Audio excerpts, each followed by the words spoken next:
Doctor, algunos alumnos al estar revisando las bases filosóficas de la teoría, comentan que como la teoría abarca pues distintas áreas, como es la educación, lo social, ¿no? Por ejemplo, quieren ver el todo, la teoría de la praxis, si esto se asemeja a una teoría holística, ¿no? ¿Qué nos podría decir usted? Sí, holístico quiere decir con perspectiva de totalidad, ¿no? Pero hay teorías como algunas de tendencia bioenergética que hablan de lo holístico porque están trabajando con todos los aspectos del cuerpo humano. O algunas como las sistémicos también hablan de lo holístico porque trabajan con el sistema familiar. Y la teoría de la praxis, la dialéctica como tal, la filosofía, no solamente la de Hegel, la filosofía es holística porque abarca el universo y no solamente el universo, sino el devenir, es decir, la historia y el futuro. Entonces, sí se puede decir que la teoría de la praxis es holística, solamente hay que cuidar que no se confunda con esos otros holismos, sino como en el verdadero holismo, es decir, el sentido de totalidad.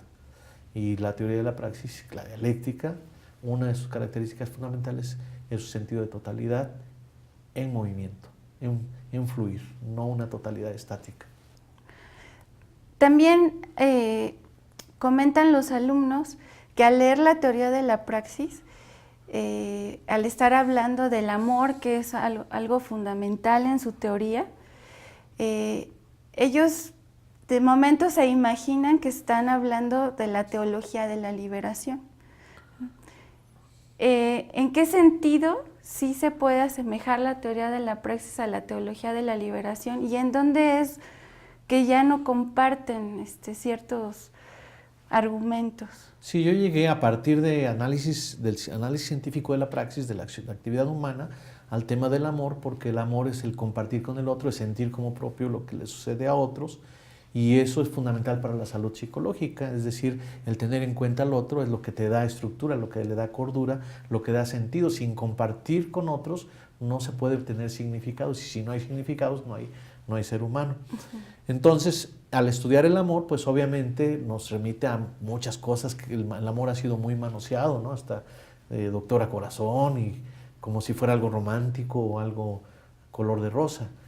Y bueno, el caso de Jesús de Nazaret, que habló, a diferencia del Antiguo Testamento, con los 10 mandamientos, que eran así como prohibiciones.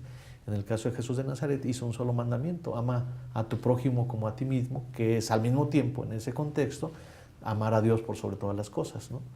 Y después de Jesús de Nazaret, San Agustín de Hipona hizo una frase que es muy interesante porque dice: ama y haz lo que quieras. Es decir, si amas, eres libre, porque al amar entras en integración con los demás, y amas la naturaleza, amas al pueblo, amas la comunidad.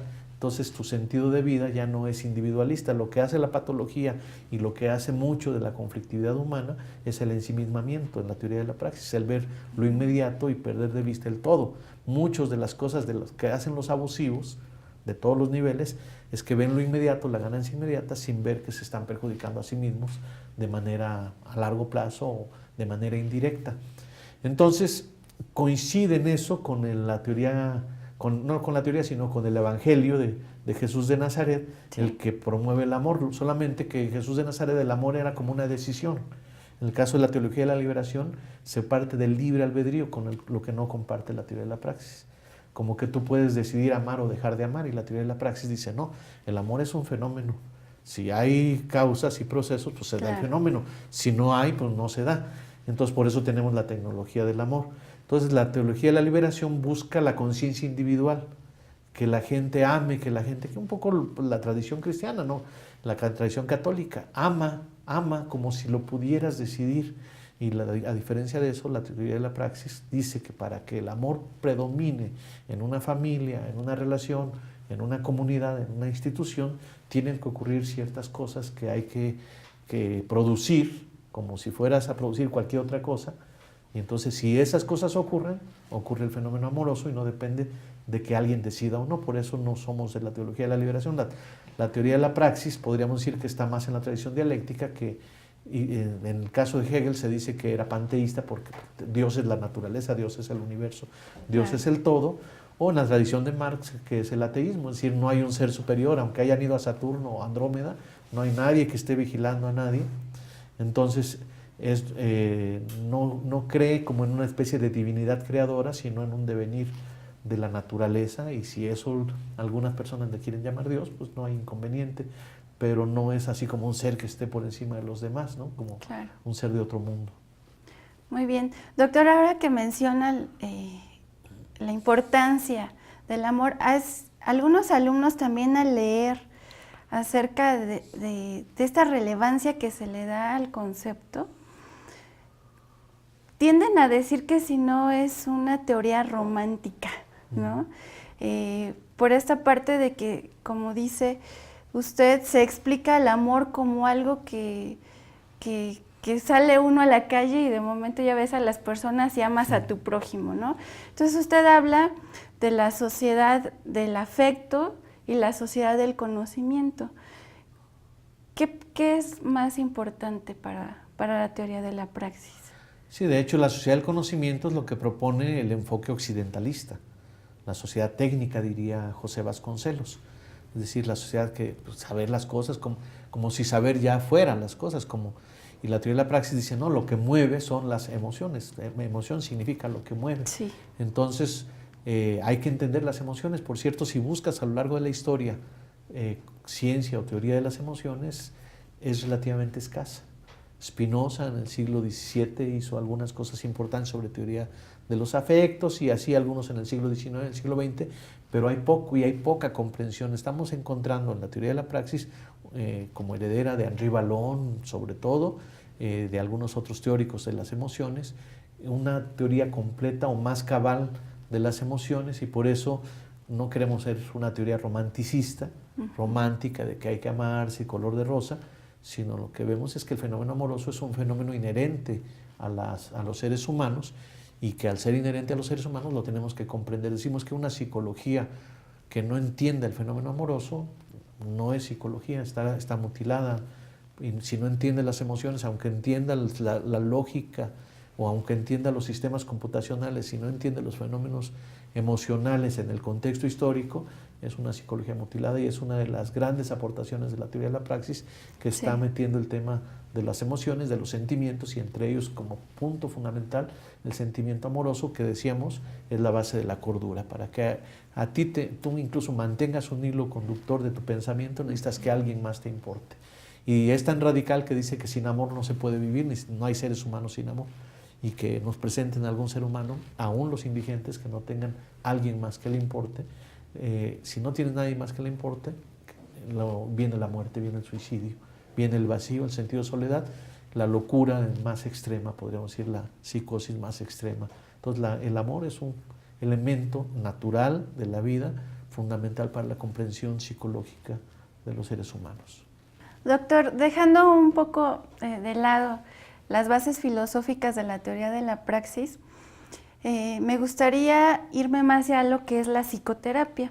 La teoría de la praxis ha desarrollado una técnica para dar psicoterapia sesión tras sesión. Pero me gustaría saber cómo definiría la teoría de la praxis a la psicoterapia. La psicoterapia de la praxis. Bueno, quisiera decir que tenemos un conjunto de documentos, por ejemplo, en este primer libro, el tomo 1, tenemos los conceptos básicos, donde viene lo de inteligencia, viene lo de salud psicológica, viene lo de enajenación y neurosis, vienen las bases epistemológicas, viene el concepto de amor, incluso viene lo de la tecnología del amor, por si alguien quiere comprarlo, bueno, pues aquí está. En el tomo 2 tenemos la parte educativa, ¿no? Los conceptos de cooperancia, de aprendizaje creador, del sentido comunitario de la escuela, de la organización intragrupal en la educación.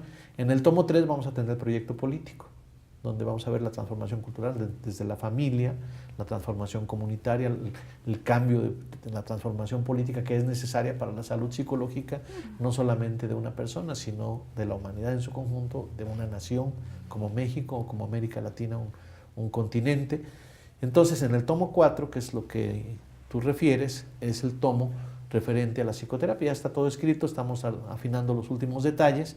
Sí. Y tenemos 35, 36 años de evolución de la psicoterapia, de tal manera que tenemos una psicoterapia de la praxis muy sistemática, con muchas propuestas muy concretas, con instrumentos, con un sistema de trabajo muy, muy completo. La psicoterapia, ¿qué es lo que pretende? En primer lugar, aclarar las emociones. Por eso tenemos una frase que dice, haz lo que quieres, que se confunde con haz lo que quieras y es parte de la idea de que la gente diga lo que quiero, esta sensación de libertad. Sí, pero la libertad no es tan simple, se construye. Nos decimos que el sentido de la responsabilidad es la libertad y que las personas que caen en libertinaje son las que están reprimidas, contrariamente a lo que el sentido común hubiera supuesto. Entonces, en ese ámbito de libertad le ayudamos a construir lo que quiere, aclarar sus emociones, a estructurar, organizar sus emociones para generar propósitos de acción. Los propósitos se generan cada sesión y esos propósitos se pretende que se traduzcan en acciones y las acciones son calculadas desde el consultorio con la experiencia y los conocimientos del psicoterapeuta para que tengan una repercusión en la dinámica de vida psicosocial del paciente, de la persona, es decir, en su familia, en su trabajo, con sus amistades, con su comunidad, de tal manera que haya un rediseño dinámico de esos ámbitos y vayan entrando en un proceso de salud. Es decir, desde la psicoterapia estamos pensando que lo que hacemos con esta persona no solamente lo hacemos para esta persona, sino para el país y para la humanidad.